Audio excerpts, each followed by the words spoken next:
आणि ह्या विषयासाठी आपल्या या विषयाला कुठेतरी वाचा फुटावीत आणि तो लोकांपर्यंत जावा, मीडियावरती जावा, त्यासाठी आपल्या या कोकण कट्टा लाईव्ह तेजस बोरगरे तसेच स्थानिक प्रतिनिधी राजस मुरकर यांनी आपल्याला अगदी चांगल्या प्रकारे रात्री अहोरात्री चांगले सहकार्य केले आहे।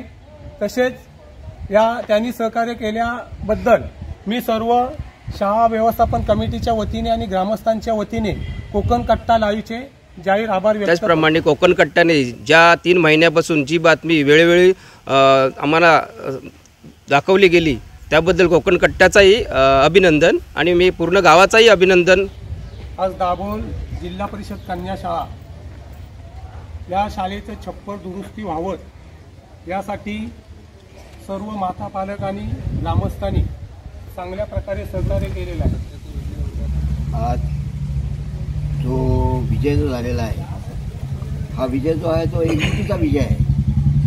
आपण ते एकजूट जर केली नसती आणि कोणी जर जाऊन हा कार्यक्रम करण्याचा प्रयत्न केला असता तर तो विजय आपल्याला संपादन करता आला नसता। परंतु आज आपण एकजुटी दाखवली।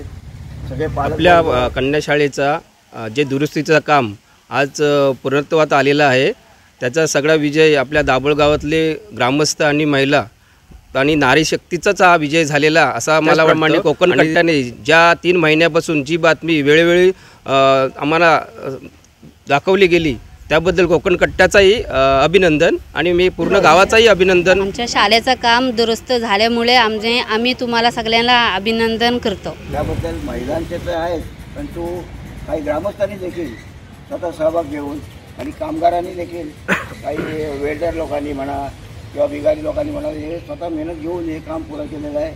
आज जो विषय 2-3 महिने जो रखडलेला होता, काही विरोधक स्वतःचं वर्चस्व इथे स्थापन करण्यासाठी प्रयत्न करत होते, स्वतःच्या मनमानी कारभार द्यायचे करू पाहत होते, त्याला ग्रामस्थांनी आणि पालकवर्गाने पूर्णपणे श्रेय दिलेलं आहे।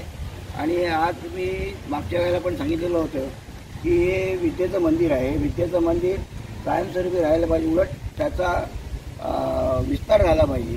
त्या विस्तारासाठी आपण प्रयत्न करायला पाहिजे, ग्रामस्थांनी प्रयत्न केला पाहिजे, ग्रामपंचायतीने देखील प्रयत्न केला पाहिजे आणि तो आज ग्रामस्थांनी प्रयत्न केलेला आहे।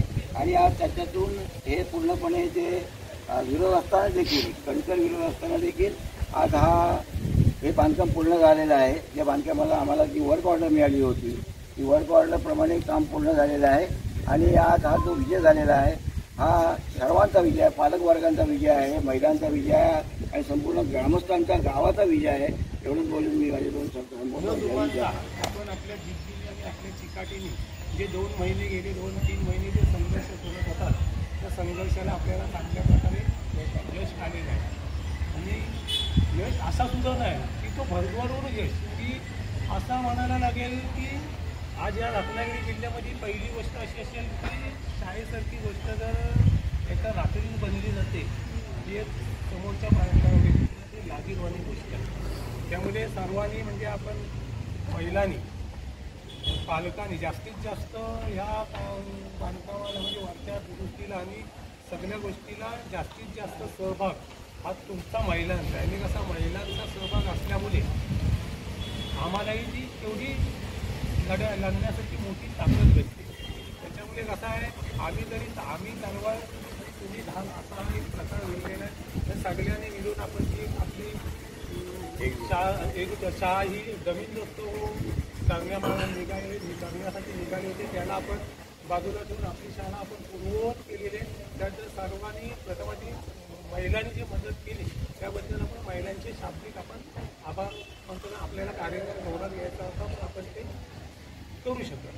म्हणजे वरचे अधिकारी येणार होते ते सुद्धा आलेले नाही, याचा अर्थ काय की आपण जे करायचं होतं ते आपण ग्रामस्थ। आज आपल्याला माहिती आहे की गेली 2 महिने या शाळेचा छप्पर दुरुस्ती व्हावा यासाठी पालकांनी बरेचसे काही प्रयत्न केले, त्याला आम्ही सुद्धा ग्रामस्थांनी सुद्धा चांगल्या प्रकारे सहकार्य केलेलं आहे।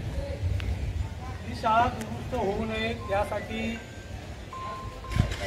काही मंडळींनी आजमुठीपणाची धोरणं स्वीकारली त्यांच्या आरमोटी वागण्याला आपण सुद्धा चांगल्या प्रकारे प्रतिसाद दिलेला आहे, प्रत्युत्तर दिलेलं आहे.